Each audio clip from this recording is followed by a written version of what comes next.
Hello కానముకు కథావచనం మోహనవచనం పరిజ్ఞాన హితబాండం నిత్య చదువరి శ్రోతలకు ఆహ్వానం నమస్కారం. చదవదగునెవరు రాసిన తదుపరి చదివిన వెంటనే మరువక పలువురికి వినిపింపబూనిన అది ఏ పరిజ్ఞాన హితబాండమౌపో మహిళ మోహనవచనమై విరాజిల్లు. పరిజ్ఞాన హితబాండం లక్ష్యం ప్రతివారీ సమాచార హక్కు. ఆస్ఫూర్తితోనే ఇప్పుడు చెలసాని వెంకటరామారావు విరచిత అంశంగా 90 ఏళ్ల అఖిల భారత విద్యార్థి సమాఖ్య ప్రస్థానం అనే అంశాన్ని మన కానమూకు కథావచన శ్రోతలకు మీ కానమూకు స్వరంలో ఇప్పుడు వినిపిస్తాను, వినండి. 90 ఏళ్ల అఖిల భారత విద్యార్థి సమాఖ్య ప్రస్థానం ఇక వినండి. 1936 August 12న Akhila Bharata Vidyarthi federation AASF లక్నోలోని గంగా ప్రసాద్ మెమోరియల్ హాల్లో ఏర్పడింది. జవహర్లాల్ నెహ్రూ ప్రారంభ సభను ప్రారంభించారు.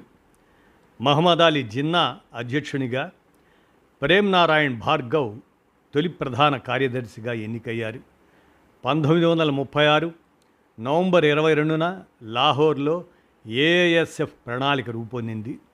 వరల్డ్ స్టూడెంట్స్ అసోసియేషన్తో అనుబంధం కూడా అప్పుడే ప్రారంభమైంది. భారతదేశంలో విద్యార్థి ఉద్యమానికి ఉజ్వలమైన చరిత్ర, పోరాటాల వారసత్వం ఉంది. తొలి రోజుల్లో బ్రిటిష్ సామ్రాజ్యవాదానికి వ్యతిరేకంగా యువతలో దేశభక్తిని నింపి పోరాటాలు, త్యాగాల దీప్తిగా ఏఐఎస్ఎఫ్ నిలిచింది. దేశ స్వాతంత్రానంతరం గుమస్తాన్లు తయారు చేసే బ్రిటిష్ మెకాలే విద్యా విధానానికి వ్యతిరేకంగా శాస్త్రీయ విద్యా విధానం కోసం, వయోజన ఓటు హక్కు కోసం, నిరుద్యోగ సమస్య పరిష్కారం కోసం, దేశ పారిశ్రామికాభివృద్ధి కోసం, భాషా ప్రయుక్త రాష్ట్రాల నిర్మాణం కోసం ఏఐఎస్ఎఫ్ పోరాడింది. ఆంధ్రదేశంలో విద్యార్థి ఉద్యమం 1937లో ప్రారంభించారు. ఆంధ్ర రాష్ట్ర విద్యార్థి సమాఖ్య స్వాతంత్రం, శాంతి, సోషలిజం లక్ష్యంగా పనిచేసింది. 1937లో గుంటూరులో జరిగిన 14వ ఆంధ్ర రాష్ట్ర విద్యార్థి సమాఖ్య మహాసభ విద్యార్థి ఉద్యమానికి దిశానిర్దేశం చేసింది. 1907లో బిపిన్ చంద్రపాల్ రాజమండ్రి వచ్చినప్పుడు విద్యార్థులు కాలేజీలను, స్కూళ్లను బహిష్కరించి విదేశీ వస్తు బహిష్కరణ ఉద్యమంలో పాల్గొన్నారు. ఆంధ్ర రాష్ట్ర విద్యార్థి ఉద్యమంలో 1952 నుంచి 1953 సంవత్సరాల మధ్యకాలంలో పొట్టి శ్రీరాములు ఆమరణ నిరాహార దీక్ష, ఆత్మ బలిదానం కీలకమైన అంశాలు.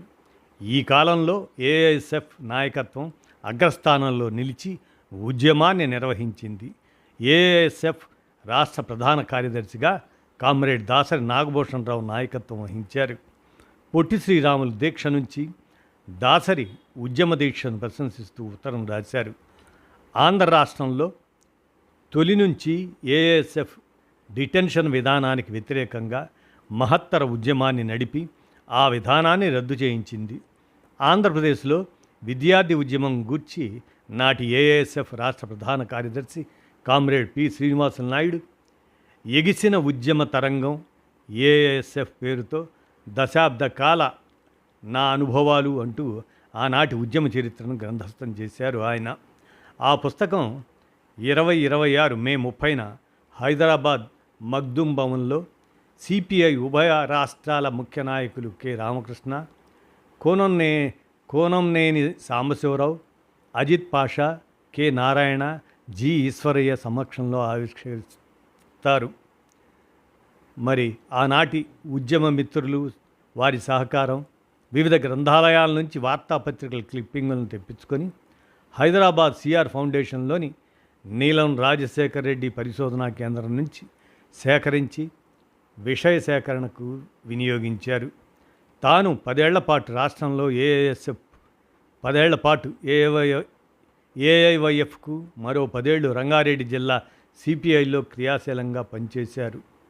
1975 ప్రాంతంలో జాతీయ స్థాయిలో 45 రోజుల పాటు న్యూఢిల్లీ అజయ్ భవన్లో జరిగిన విద్యార్థి రాజకీయ పాఠశాలకు కృష్ణా జిల్లా నుంచి చెలసాని వెంకటరామారావు, ఆయనతో పాటు శ్రీనివాసుల నాయుడు, వెంకట్రావు గుంటూరు, వాసిరెడ్డి వెంకటేశ్వరరావు మదిర ఆ సమావేశాల్లో పాల్గొనటం జరిగింది.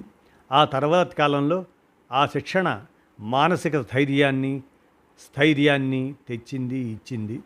1970 ఆ దశకంలో అటు తెలంగాణలో ఇటు ఆంధ్రాలో వేర్పాటువాద ఉద్యమాలు వచ్చాయి. ప్రత్యేక తెలంగాణ నినాదంతో తెలంగాణలో విద్యార్థులను రెచ్చగొడితే 71, 72లో జై ఆంధ్ర పేరుతో విద్యార్థులను రెచ్చగొట్టి కొందరు స్వార్థపరులు తమ రాజకీయ పబ్బం గడుపుకునే ప్రయత్నం చేశారు. ఈ దశలో ఇరు ప్రాంతాల్లో ప్రాంతీయ ఉన్మాదం పెచ్చుమీరి ఉద్రిక్తత చోటు చేసుకుంటే ఏఐఎస్ఎఫ్ రాష్ట్ర సమైక్యతకు కట్టుబడి ఎన్నో నిర్బంధాలను దాడులను తట్టుకొని నిలబడింది. ఏఐఎస్ఎఫ్ అది సైద్ధాంతికంగా వ్యతిరేకించే విద్యార్థి పరిషత్తో రాష్ట్రంలో వివిధ ప్రాంతాల్లో తరచూ ఘర్షణలు జరిగేవి. జాతీయ భావం పేరుతో విద్యార్థుల్లో హిందూ మత భావజాలాన్ని చొప్పించే ప్రయత్నాలను ఏఐఎస్ఎఫ్ వ్యతిరేకిస్తూ శాస్త్రీయ సోషలిజం సిద్ధాంతాలను ప్రచారం చేసేది. 1975లో ఇందిరాగాంధీ దేశంలో అత్యవసర పరిస్థితి ప్రకటించి 20 అంశాల కార్యక్రమాన్ని ప్రకటించింది. ఇదే కాలంలో రాష్ట్ర ముఖ్యమంత్రి మర్రి చెన్నారెడ్డి అవినీతిని బట్టబయలు చేసేందుకు విద్యార్థులను సమీకరించి కుక్కమెడలో తులాభారం బోర్డు తగిలించి భారీ ప్రదర్శన నిర్వహించారు. ఈ సందర్భంగా తీవ్ర లాఠీచార్జీ, అరెస్టులు, కేసులు జరిగాయి. ఈ ఘటన రాష్ట్రవ్యాప్తంగా సంచలనం కలిగించింది. 1977లో నోట్బుక్స్ కొరత ఏర్పడింది. పుస్తకాల ధరలు పెంచడమే కాకుండా బ్లాక్ మార్కెట్కు తరలించిన సందర్భంగా ఏఐఎస్ఎఫ్ దొంగ నిల్వలను వెలికితీసి లక్షలాది పుస్తకాలను తక్కువ ధరలకు విద్యార్థులకు అందించారు. 1979 సెప్టెంబర్ 4న చలో హైదరాబాద్ ఐక్య పోరాటానికి ఏఐఎస్ఎఫ్ చొరవ చేసి విద్యార్థులతో నిరసన ప్రదర్శన నిర్వహించడంతో శ్రీనివాసులు నాయుడుతో సహా విద్యార్థులను అరెస్ట్ చేశారు. ఈ పోరాటాల ఫలితంగా తెలంగాణ, ఉత్తరాంధ్ర ప్రాంతాలకు ఉద్యమం విస్తరించింది. శ్రీకాకుళం, విజయనగరం, విశాఖ జిల్లాల మారుమూల ప్రాంతాల్లో కూడా ఉద్యమ సెగలు కనిపించాయి. ఇదే కాలంలో తెలంగాణలో నక్సల్బరీ ఉద్యమంలో విద్యార్థులు ఆకర్షితులై పీడిఎస్యు, ఆర్ఎస్యు వంటి విప్లవ విద్యార్థి సంస్థలు ఆవిర్భవించాయి. అయినా ఏఎస్ఎఫ్ విద్యార్థులను సమీకరించి ప్రభుత్వాన్ని విద్యార్థి సమస్యల పరిష్కారం వైపు దృష్టి సారించేట్లు చేయగలిగింది. 1970 దశకంలో సాగిన అఖిల భారత ఆ స్థాయి విద్యార్థి ఉద్యమానికి మన రాష్ట్రానికి చెందిన టి లక్ష్మీనారాయణ, వలివుల్లా ఖాద్రి అటువంటి నాయకత్వం ఆనాడు లభించింది, వారు వహించారు. కామ్రేడ్స్ సురవరం సుధాకర్ రెడ్డి, అజీజ్ పాషా విద్యార్థి యువజన నాయకులుగా అఖిల భారత స్థాయిలో అనేక ఉద్యమాలకు నేతృత్వం వహించారు. ఈ కాలంలో ఏఐఎస్ఎఫ్ చదువుతూ పోరాడుతూ సాధించు అనే నినాదంతో విద్యారంగానికి 6% నిధులు కేటాయించాలని పోరాడింది. 1970 నుంచి 1980 దశకంలో ఆ ప్రాంతంలో ఉమ్మడి రాష్ట్రంలో జరిగిన అనేక ఉద్యమ అనుభవాలను కామ్రేడ్ శ్రీనివాసులు నాయుడు ఈ పుస్తకంలో వివరించారు. రాష్ట్ర స్థాయిలో జరిగిన అనేక ఘటనలను, అందులో ఆయన ప్రత్యక్ష పాత్రను, అనుభవాలను ఉత్తేజపూర్వకంగా వివరించారు.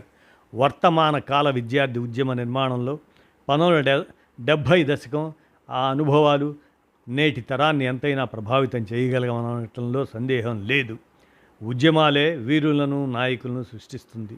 1970 దశకం ఏఎస్ఎఫ్ ఉద్యమం ఆంధ్రప్రదేశ్ రాష్ట్రంలో ఒక తరం వామపక్ష నాయకత్వాన్ని సృష్టించింది.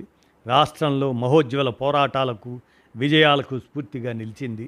ఎగిసిన ఉద్యమ తరంగం ఏఎస్ఎఫ్ అనే పుస్తకం ప్రతి ఒక్కరూ చదివి తీరాలి, స్వీయ అనుభవాలను నెమరవేసుకోవాలి అంటూ ఏఐఎస్ఎఫ్ మాజీ నాయకులు, వెటరన్ జర్నలిస్టు చలసాని వెంకటరామారావు గారు అందజేసిన ఈ అంశం 90 ఏళ్ల అఖిల భారత విద్యార్థి సమాఖ్య ప్రస్థానం అనేటువంటి అంశాన్ని అవగాహన నిమిత్తం మన కానమూకు కథ వచ్చిన శ్రోతలకు మీ కానమూకు స్వరంలో వినిపించాను. విన్నారుగా, ధన్యవాదాలు.